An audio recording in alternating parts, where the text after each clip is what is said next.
ये घटना साल 2023 की है। एक गरीब माता पिता थाना पहुंचते हैं।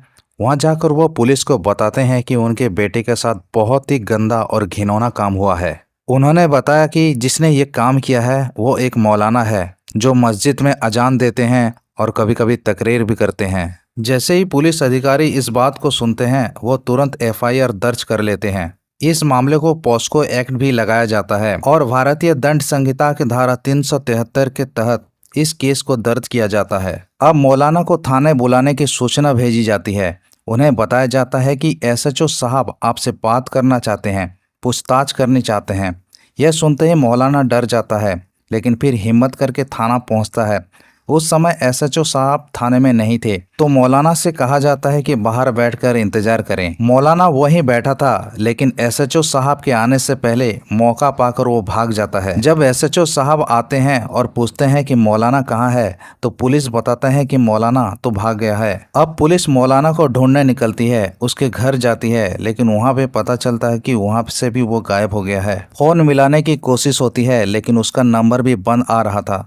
पुलिस परेशान हो जाती है, आखिर गया तो गया कहाँ। उसके जानने वालों से, रिश्तेदारों से और आसपास के लोगों से पूछताछ की जाती है, लेकिन मौलाना का कहीं सुराग नहीं मिलता है। साल 2023 गुजर जाता है, फिर साल 2024 भी बीत जाता है। अब आता है साल 2025 और तारीख होती है 8 अप्रैल। पुलिस को एक पक्की सूचना मिलती है कि जिसे आप मौलाना के नाम से ढूंढ रहे थे, उसने अपना नाम, पहचान और हुलिया सब बदल लिया है। अब वो उत्तराखंड में रह रहा है। तभी मुंबई की क्राइम ब्रांच की टीम सीधा उत्तराखंड पहुंचती है, मौलाना को गिरफ्तार करती है। आज वही मौलाना सोशल मीडिया पर चर्चा का विषय बना हुआ है। हर कोई यही जानना चाहता है कि उसने आखिर ऐसा क्या किया था। नमस्कार दोस्तों, मेरा नाम है महेंद्र और आप देख रहे हैं द क्राइम केस। दोस्तों, आज मैं आपको ऐसी सच्ची घटना के बारे सुनाने जा रहा हूँ जो महाराष्ट्र के राजधानी मुंबई के करीब 34 किलोमीटर दूर भीमबाड़ी थाना क्षेत्र की है।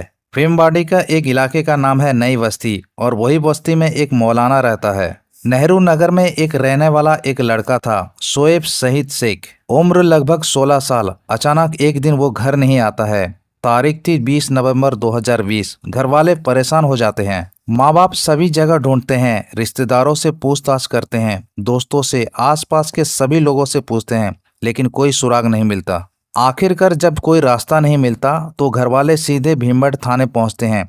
पुलिस को बताते हैं कि उनका बेटा कई दिनों से लापता है। बहुत सीधा साधा है, किसी से कोई झगड़ा भी नहीं है। पुलिस उसकी फोटो, हुलिया लेकर गुमशुदगी का मुकदमा दर्ज कर लेती है। शुरुआत में पुलिस थोड़ी कोशिश करती है, लेकिन कोई सफलता नहीं मिलती। धीरे धीरे मामला ठंडा पड़ने लगता है। जब पुलिस से कोई नतीजा नहीं निकलता तो घरवाले तंत्र मंत्र और मज़ारों की ओर रुख करते हैं। यहाँ तक कि हाजी अली की दरगाह तक जाते हैं, बेटे की सलामती की दुआ करते हैं।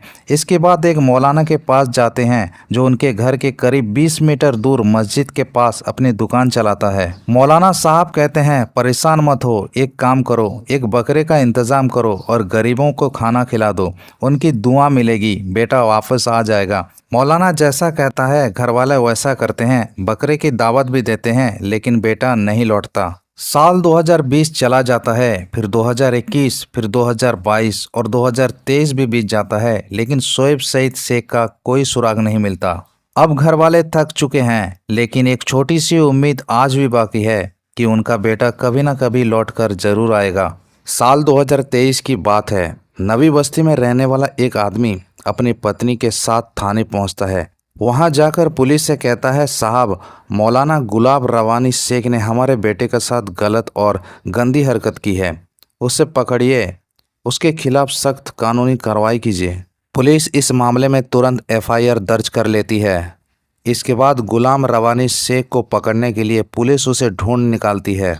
गुलाम रवानी थाने तो आता है, लेकिन पुलिस को धोखा देकर चुपचाप भाग जाता है। अब ये सवाल बन जाता है कि वो गया कहाँ। पुलिस उसे ढूंढने में लग जाती है। मामला जब क्राइम ब्रांच तक पहुंचता है तो तभी पुलिस का एक मुखबिर का फोन आता है। उस फोन में कहा जाता है, साहब, साल 2023 में जो केस दर्ज हुआ है उससे भी बड़ा एक मामला 2020 में भी हुआ था, और हो सकता है उस समय जो लड़का लापता हुआ था उसके पीछे भी इस मौलाना का हाथ हो।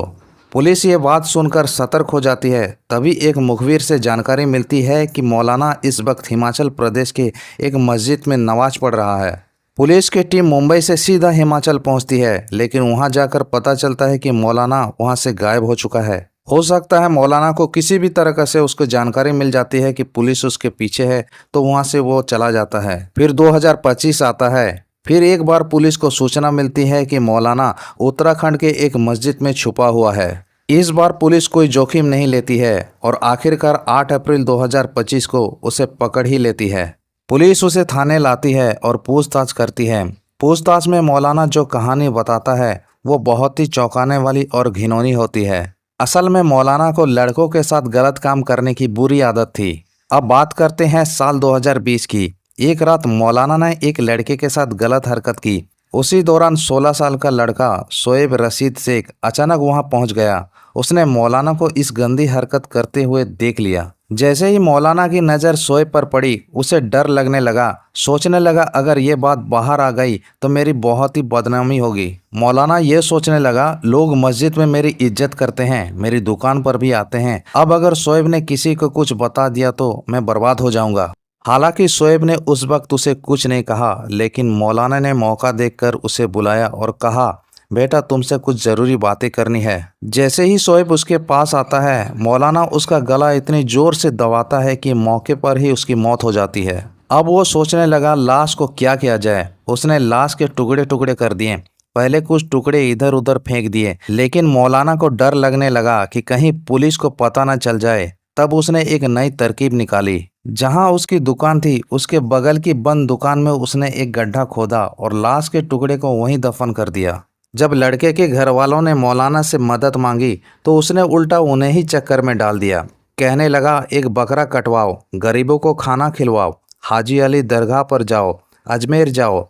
वो लड़के के माता पिता को तरह तरह का सलाह दे रहा था, जबकि असल में लड़के का कातिल वही था। जब यह सारा राज खुलता है और पुलिस मौलाना को गिरफ्तार करती है, तब घर वालों को पता चलता है कि जिस दिन उसका बेटा गायब हुआ था, उसी दिन उसकी हत्या कर दी गई थी। उसके शरीर के कुछ टुकड़े सड़कों पर फेंके गए थे और बाकी उसे बंद दुकान में दफना दिए गए थे। मौलाना की जानकारी के बाद पुलिस, फॉरेंसिक टीम, डॉक्टर की टीम सभी मिलकर उस दुकान पर पहुंचती है। वहां खुदाई की जाती है और कुछ हड्डियों के टुकड़े मिलते हैं। इन टुकड़ों की जांच के लिए फॉरेंसिक लैब भेजा जाता है ताकि ये पता लगाया जा सके कि ये अवशेष जो मिले हैं ये वाकई में शोएब रशीद शेख की ही है। जैसे ही ये खबर मीडिया और सोशल मीडिया पर फैली, नवी बस्ती में गुस्से की लहर दौड़ गई। लोग इकट्ठा होकर बोले इसे हमारे हवाले करो, हम सजा देंगे। शोएब की मां और दूसरी महिलाएं भी ये कह रही थी अगर कानून ईमानदार है तो इस दरिंदे को जल्दी से जल्दी फांसी मिलनी चाहिए। लेकिन कब मिलेगा इंसाफ ये कोई नहीं जानता।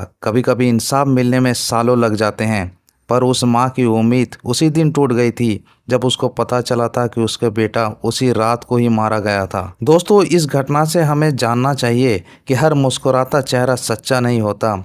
हमें सतर्क रहना चाहिए और अपने बच्चों को जागरूक करना चाहिए और कानून पर भरोसा भी रखना चाहिए। मिलते हैं अगले एपिसोड के साथ। तब तक के लिए थैंक यू सो मच। जय हिंद।